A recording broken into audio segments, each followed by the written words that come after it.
791 hari. Ini adalah berapa lama invasi besar-besaran Rusia ke Ukraina telah berlangsung. Invasi yang menurut para perencana Rusia hanya formalitas dan berlangsung selama 15 hari.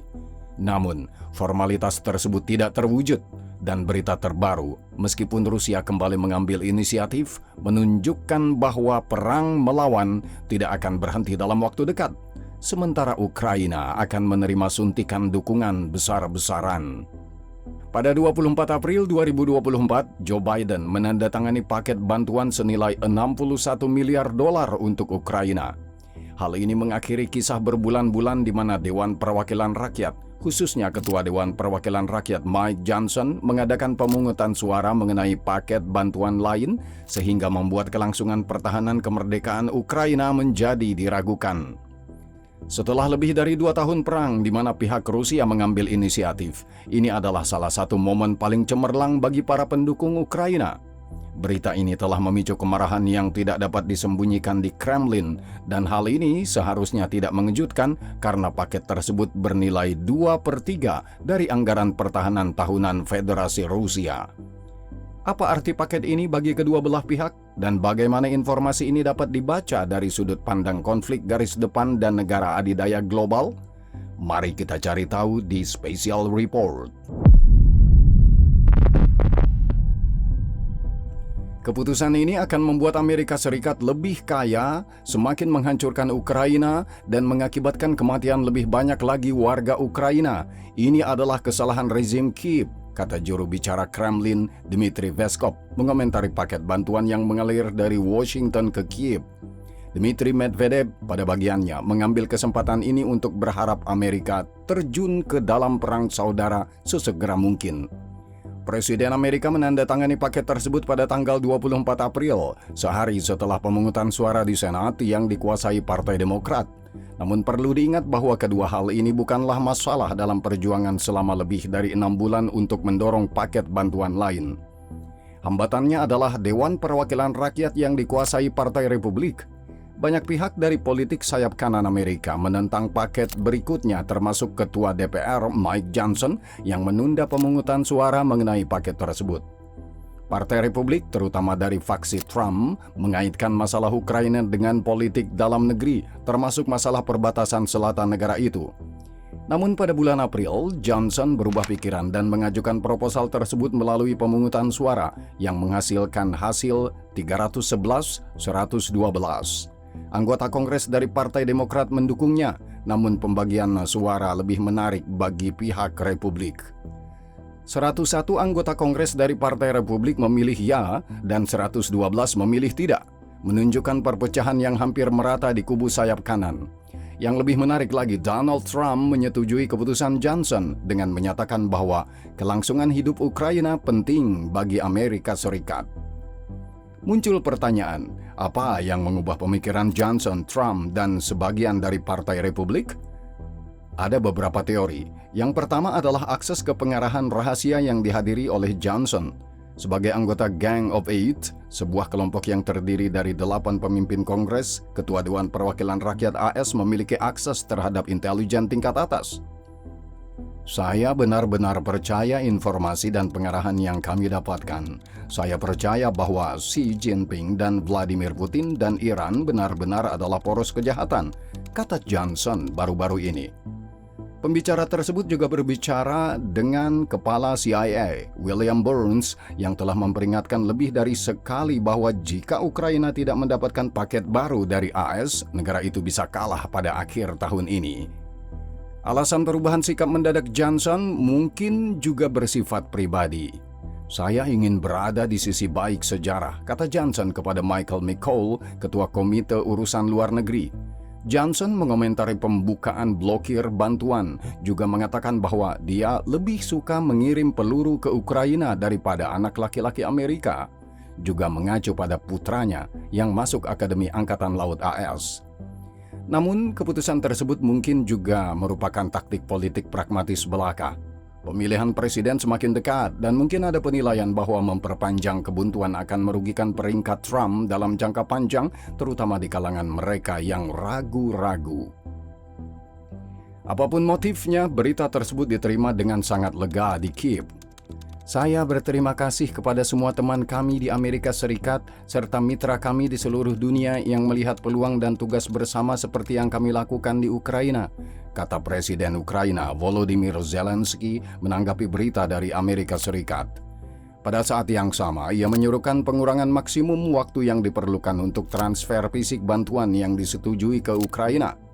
Waktu antara keputusan politik dan kerusakan nyata terhadap musuh di garis depan antara persetujuan paket dan penguatan pejuang kita harus sesingkat mungkin, dia berkata. Memang benar, beberapa saat setelah Joe Biden menandatangani arahan tersebut, pemerintah AS mengumumkan paket bantuan baru senilai $1 miliar. Berdasarkan siaran pers, sebanyak 56 paket bantuan tersebut telah dikeluarkan sejak Agustus 2021 hingga saat ini.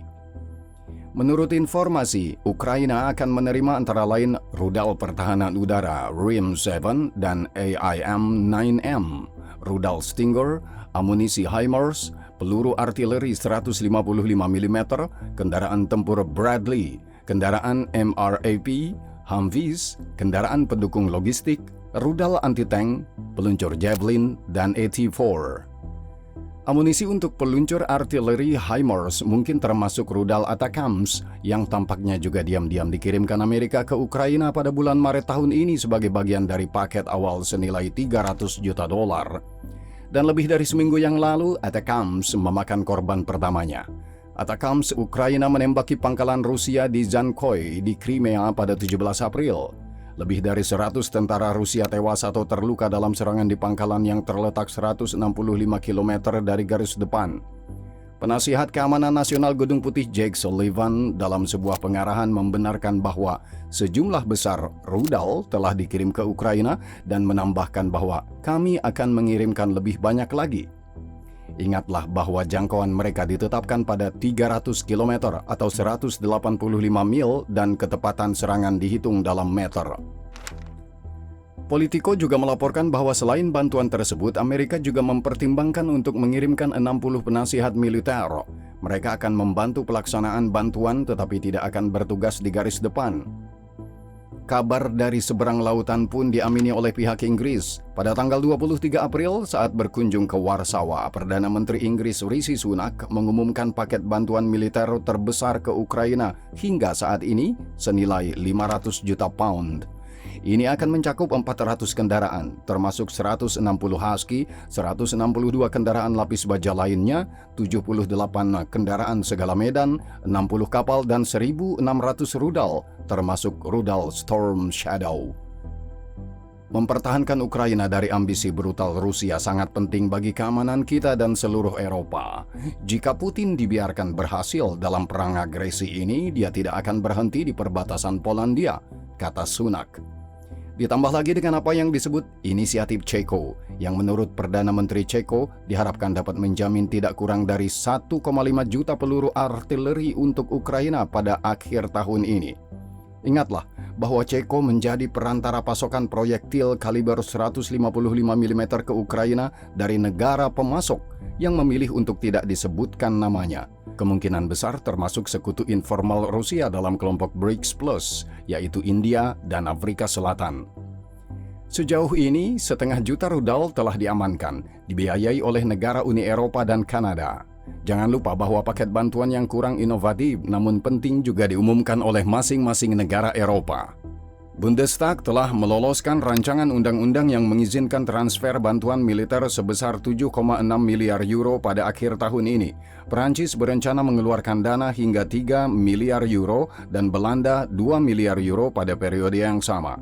Inggris sebelumnya telah melakukan hal yang sama, mengumumkan paket senilai 2,9 miliar euro. Hal ini menjadikan total bantuan militer yang dijanjikan dari Inggris, Prancis, Jerman, dan Belanda saja mencapai 15,5 miliar euro.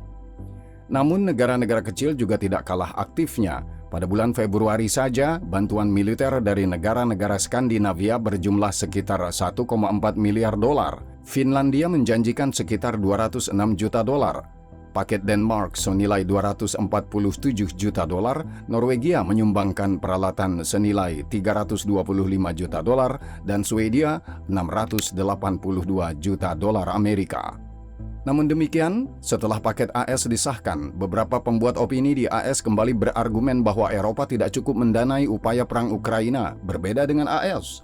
Untuk melawan argumen ini, Celeste Awolander, pejabat tinggi Pentagon untuk kebijakan Ukraina dan Rusia, mengatakan kepada New York Times bahwa dari 60 miliar dolar, 48 miliar dolar secara de facto akan disalurkan ke kontraktor pertahanan AS di 40 negara bagian Amerika yang berbeda. Selain itu, delegasi Brussels di Washington menanggapi tuduhan ini telah menyiapkan rincian bantuan mereka sendiri ke Ukraina yang menurutnya Uni Eropa dan masing-masing negara Uni Eropa sejauh ini telah memberikan 106 miliar dolar dalam bentuk bantuan keuangan, militer, kemanusiaan, dan pengungsi. Jumlah ini belum termasuk tambahan 54 miliar dolar yang dijanjikan pada 1 Februari 2024 yang telah lama diblokir di Eropa oleh Viktor Orban dan Hongaria. Namun dengan mengesampingkan pertikaian yang terjadi di dalam kubu pro-Ukraina, kita tidak bisa memperhatikan intensifikasi baru dana yang dikucurkan untuk menghentikan imperialisme Rusia di Ukraina. Negara-negara Eropa sedang berusaha bangkit dari kelumpuhan yang telah berlangsung selama bertahun-tahun. Oleh karena itu, dalam jangka pendek, sikap kekuatan militer terbesar di dunia, Amerika Serikat, tetap menjadi hal yang sangat penting. Oleh karena itu, beberapa menit setelah Joe Biden menandatangani dekret tersebut, dimulailah proses pemindahan segera peralatan militer yang diperlukan ke Ukraina langsung dari persediaan Angkatan Darat AS sebagaimana dijamin oleh formula PDA. Eropa saat ini tidak memiliki kemampuan seperti itu dan akan memerlukan waktu berbulan-bulan atau bertahun-tahun untuk mencapainya. Akumulasi transfer peralatan barat ke Ukraina terjadi setelah berbulan-bulan meningkatnya superioritas di pihak Rusia yang mencapai puncaknya pada bulan Februari ketika tentara Rusia merebut Avdiivka, sebuah benteng Ukraina yang secara de facto dipertahankan sejak tahun 2015.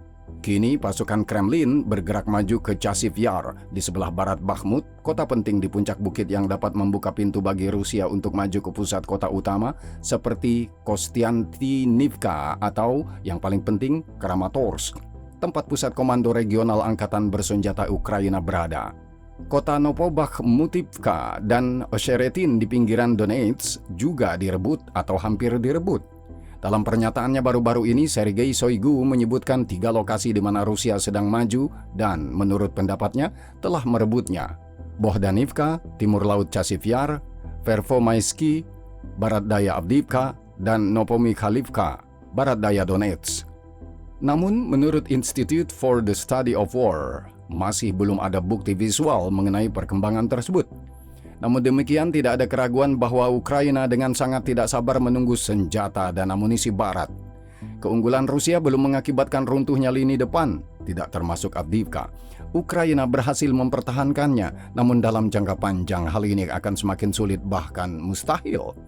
Selain itu, Kyiv baru-baru ini mengesahkan undang-undang mobilisasi yang menurunkan usia wajib militer dari 27 menjadi 25 tahun dan diharapkan dapat menyediakan lebih banyak tentara untuk angkatan bersenjata Ukraina.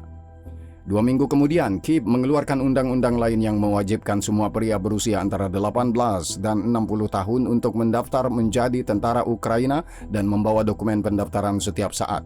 Tujuannya adalah untuk menyederhanakan proses rekrutmen dan menjadikannya lebih transparan, kata pemerintah.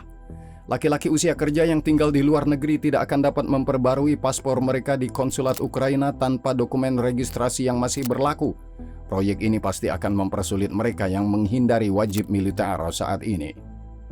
Jadi, 50 miliar dolar dari Eropa pada bulan Februari, 60 miliar dolar dari Amerika pada bulan April, dan rancangan undang-undang mobilisasi yang disebutkan tadi diharapkan dapat memberikan ketenangan yang sangat dibutuhkan militer Ukraina atau bahkan harapan untuk mendapatkan kembali inisiatif tersebut. Namun, kabar baik ini tidak diharapkan dapat mengubah situasi di depan dengan serta-merta. Langkah pertama adalah menstabilkannya. Paket bantuan AS akan membantu Ukraina menstabilkan garis depan. Kekhawatiran tentang keruntuhan Ukraina atau terobosan Rusia akan mereda, kata Mark Kansian, seorang analis militer di Pusat Studi Strategis dan Internasional. Hanya pada langkah kedua atau ketiga dalam beberapa bulan setelah jumlah tentara ditingkatkan, mereka dilatih dan peralatan baru diperkenalkan, barulah mungkin untuk memikirkan kemungkinan tindakan ofensif dalam skala yang lebih besar. Selain itu, Ukraina mengharapkan dukungan yang telah lama ditunggu-tunggu untuk pertahanan udara Ukraina yang tidak dapat menahan serangan jenuh Rusia terhadap infrastruktur energi penting Ukraina yang baru-baru ini menjadi korban pembangkit listrik terbesar di Kiev. Perlu juga dicatat bahwa serangan lebih lanjut Ukraina terhadap kilang-kilang Rusia tidak menghalangi pemungutan suara Amerika terhadap paket bantuan baru tersebut. Beberapa waktu lalu, Washington menyatakan ketidaksetujuannya atas serangan Ukraina terhadap sasaran pengolahan minyak jauh di dalam wilayah Rusia.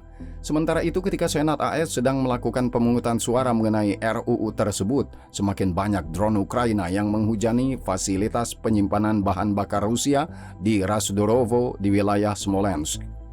Seperti yang dilaporkan Bloomberg, 14 serangan di Ukraina diperkirakan akan mengurangi ekspor produk minyak Rusia sebesar 1/3. Sementara itu produksi diperkirakan turun ke level terendah dalam 11 bulan. Namun kembali ke RUU AS, perlu dicatat bahwa selain memberikan dorongan besar bagi Ukraina, RUU tersebut juga memuat beberapa ketentuan lain yang sangat penting.